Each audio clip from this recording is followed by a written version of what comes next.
From the dawn of human history, mankind has always seemed to have relished violence.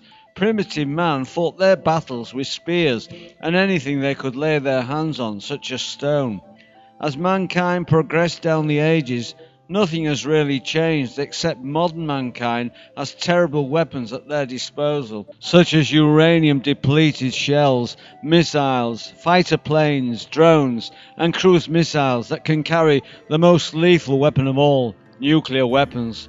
For many decades, the superpowers of our planet have been arming themselves with very sophisticated weaponry that could wipe the world out by many times over. The massive amounts of money spent on armory is staggering. When will the human race grow up, or have they left it too late?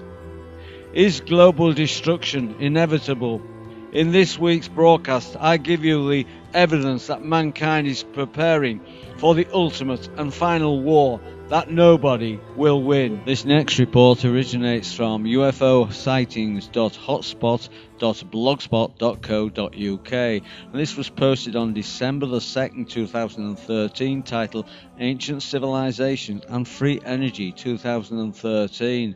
Michael Tellinger at the Breakthrough Energy Conference 2013, Boulder. Scholars have told us that the first civilizations on Earth emerged in a land called Sumer some 6,000 years ago. Recent archaeological findings suggest that the Sumerians may have inherited much of their knowledge from an earlier civilization that emerged many thousands of years earlier in southern Africa, the cradle of humankind. Extensive scientific evaluations over a 2-year period has shown that the circular structures are in fact energy generating devices using the natural sound harmonic frequencies that emanate from the surface of the earth. Adam's calendar is the flagship among these ruins because we can date this monolithic calendar with relative certainty to a time before the flood event, some 13,000 years ago, and at least 160,000 years of age based on a number of scientific evaluations. The shape of the circular ruins are all very specific and unique because each circular represents the systematic shapes of the sound energy as it appears on the surface of planet Earth at that point. This energy was amplified by a simple understanding of harmonics and utilized in the same way that we generate and use laser beam technology today. We have measured these energies and electromagnetic waves in spectacular fashion and therefore do not hesitate to make these claims. Some of the sound frequencies go into the extremely gigahertz levels, 380 gigahertz, which are unheard of on Earth today in a normal application.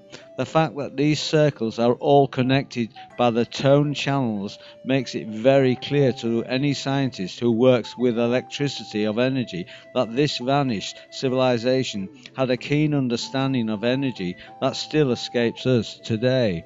South Africa was a giant energy grid that was all connected for the purpose of mining gold and all other activities necessary for supporting the vast population that listed over 270,000 years until it was wiped out by the flood some 12,000 years ago. Michael also shows how the manipulation of the human race has continued over 250,000 years by exposing the origin of the royal bloodlines and how they continue to manipulate human activity today, mainly by controlling the supply of energy and the control of money.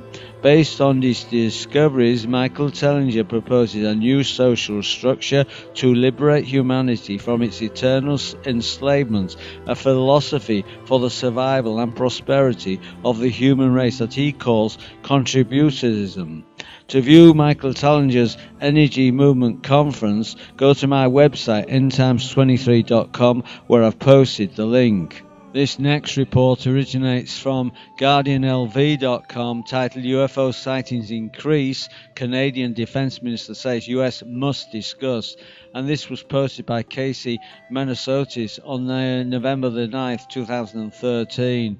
Images captured from International Space Station. The former Canadian Defence Minister Paul Hellyer called on governments, namely the US, to disclose information about increasing UFO sightings. While shocking to hear from a government official, in 2013 governments are not able to keep UFO sightings secret like previously done in the past as pressure increases. Blame is placed on current drone activity and missile testing. Canada. Paul Hellyer, an engineer and politician, spoke out in front of Congress and declared from his reports that there are alien species, 4 types specifically identified. Different types have different agendas, and there are aliens living on Earth right now. The 2012 Canadian Ufology Survey released a report that revealed the number of UFO sightings across Canada doubled since the year before, now a record high of around 2,000 sightings in one calendar year. Mobile phone access reaches 3/4 of the population. UFO sightings are captured in real time and uploaded to numerous forms of social media as images or video. Activity has increased so much around the world that even airports have been shut down due to unidentified activity in the sky. China. UFO sightings around the world increase and Canadian minister speaks out. Images captured over Xi'an airport in China. China closed the Xi'an airport when a strange glowing object was spotted in the sky. Inbound and outbound flights were delayed for 4 hours. The residents of Hangzhou uploaded photos online of a hovering object covered in a golden hue and said the flying object emitted red and white emissions of light. Russia. Norway spiral UFO sighting. Image captured over Norway. Many UFO sightings in Norway, Israel, Turkey, Cyprus, Lebanon and Jordan have been blamed on Russian missile testing. Italian astronaut Lucia Pamianto captured an image from the International Space Station, while his colleague Mike Hopkins tweeted that he saw something launch into space today and he was not sure what it was, but the cloud it left behind was pretty amazing. Mexico. The US needs to discuss sightings of UFOs, says Canadian minister. Image captured over Mexico. Camera and video captured a large group of unidentified foreign objects in the sky over Guadalajara, Peru. Due to increased sightings of anomalous aerial phenomena in Peru, the Air Force announces it is reopening the office responsible for UFO investigations. Colonel Julio Wunsch, the head of the Air Force Aerospace Interest Division, told reporters that many people don't report UFO sightings and declared that it is because they fear they will be labeled mad or made fun of. But nowadays, with new technology, cell phones, videos, Facebook, Twitter, they can be much more open without feeling that they are the only ones who have seen what they've seen. USA. The National UFO Research Center in the US said UFO spottings increased 42% from 2011 to 2012. Drones are currently being blamed for the increase. The CEO of the drone consulting firm Unmanned Response, Tony Halliett, summed up the overwhelming response from the public as they'll see something flying around their neighborhood with an LED light on, and it'll be an unidentified flying object for them. Nobody can be quite sure about what they are seeing. They can, however, find comfort in fellow onlookers seeing the same sightings and capturing it from all angles. According to some governments and organisations, UFO sightings are increasing. As they flood the internet, the former Canadian Defence Minister Paul Hellyer is joined by the citizens of the world in awaiting to hear disclosures from the US on the subject matter. Although official statements from any government in the world are rare, the internet might create the right kind of pressure for a discussion. By Casey Manasotis, CNET, Time, South China Morning Post and ABC. This following report originates from destinationisrael.biblesearchers.com, titled A Picture of the Death Angel, the twin binary star Nibiru on the right, taken at Pacific Beach, Washington on July the 13th, 2013.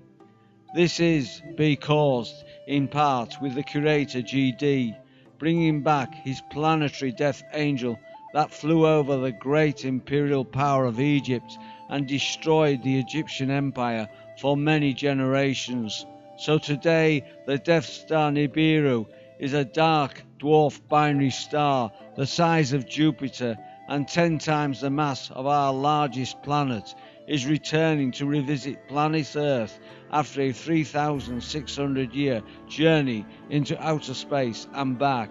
It is all but assured that there will be a pole shift, as our magnetic North Pole has been speeding up every year on its way to a new polar center somewhere in Siberia. The destruction of the Earth's megacities will wipe billions of peoples from the face of the Earth. Large sectors of the Earth will be inundated or subducted with mega tsunamis, as large cities will disappear as they have done in the ancient past. It is expected that with just the effects of global warming that the elevation of the waters of the oceans will increase by over 200 feet. Those figures escalate upwards to over 650 feet, with certain conditions of major tectonic changes that are destined to transform the whole Earth. A lot of these changes will be done as they were at the time of the Exodus by the global destruction of planet Earth during the passage of the death angel of the Exodus. The return of Nibiru, the red dwarf star, and its entire solar system, making our solar system a twin star solar system, as most of the other solar systems were also created to be. A hit from any of its planetoids or asteroids would spell disaster around the world, where we would lose upwards to 3/4 of the population of planet Earth. This will be a time of intense stress and tribulation. The Nazarene Orthodox Jewish prophecy of he that endures until the end shall be saved suggests a reality in its most literal intent. But the GD of Israel has proclaimed that the only place on planet Earth he will protect is his Zion in the land of Israel. Yet it also does suggest that if the GD of Israel proclaims that you are safe to save, to live in a world of peace, and are willing to live the life of Torah in the world to come, your destiny is assured. But you must be willing to come home and live in peace and fellowship with your tribal brother, the Jews of the house of Judah, willing to live a life of halakha by the divine blueprint of Torah observations, taught and governed by the Messiah and his Meakwek, the rabbinism, as the legal jurist in the world to come. This era of apocalyptic catastrophes is about to be unleashed upon our world in a way not witnessed since the days of the Noachian flood. As in the days of Noah, if you were not on board in the safety of the ark in the week before the flood, your destiny of doom was clear. So for those lost Israelites and Jews in the diaspora who emigrate to Israel and become one of the peoples of the book, you will be also blessed to be participant in a time of great spiritual elevation. At this time, the GD of Israel will be bringing home the descendants of all the children of Israel home to their tribal lands of their forefathers, and once again to be one nation under GD, as they asserted to become the nation of Israel, as they beheld the fiery manifestation of the Almighty One of Israel, witnessed from the base of the mount called Sinai. This next report also originates from destinationyeisrael.biblesearchers.com, and this was posted on the 18th of December 2013, titled China, Russia and Iran prepare for Daniel's prophetic war against America and NATO Europe. Do the Jewish rabbinic prophecies give us a timeline for the final events on planet Earth? The 2013 East China Sea Air Defense Identification Zone It is a well-known fact that the nations of Iran today has two chief allies, Russia and China.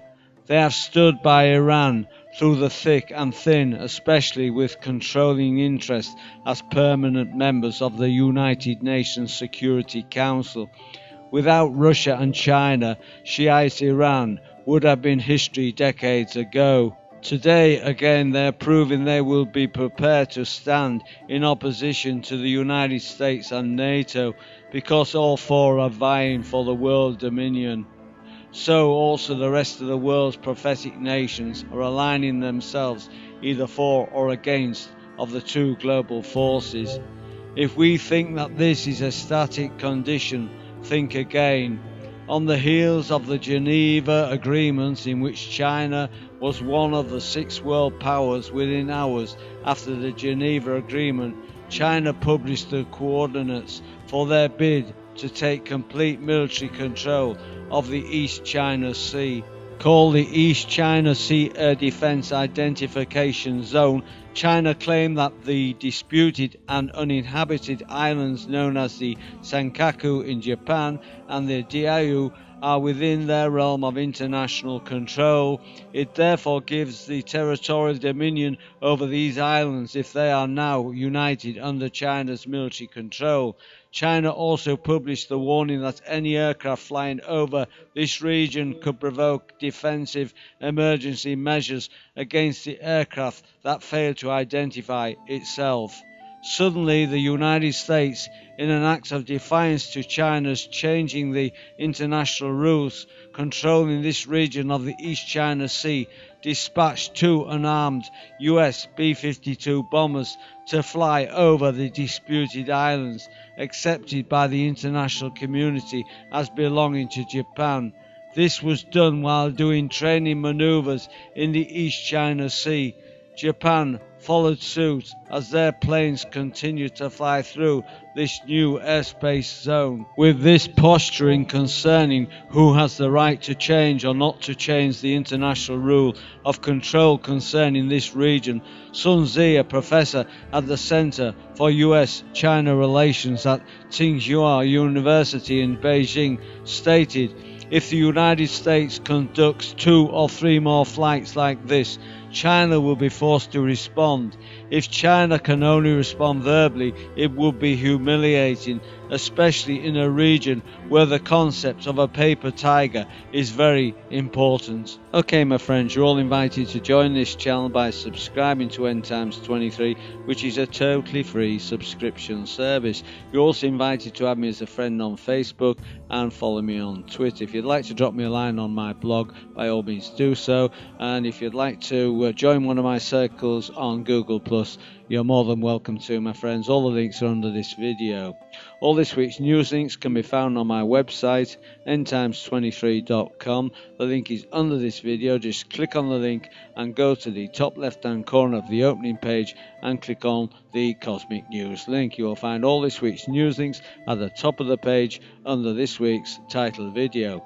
Well, that's your lot for this week, my friends. I do hope you enjoyed the show. I'll be back with you in a week's time with another edition of Informing You. So until then, this is your Informer signing off, friends. I'll see you on the flip side.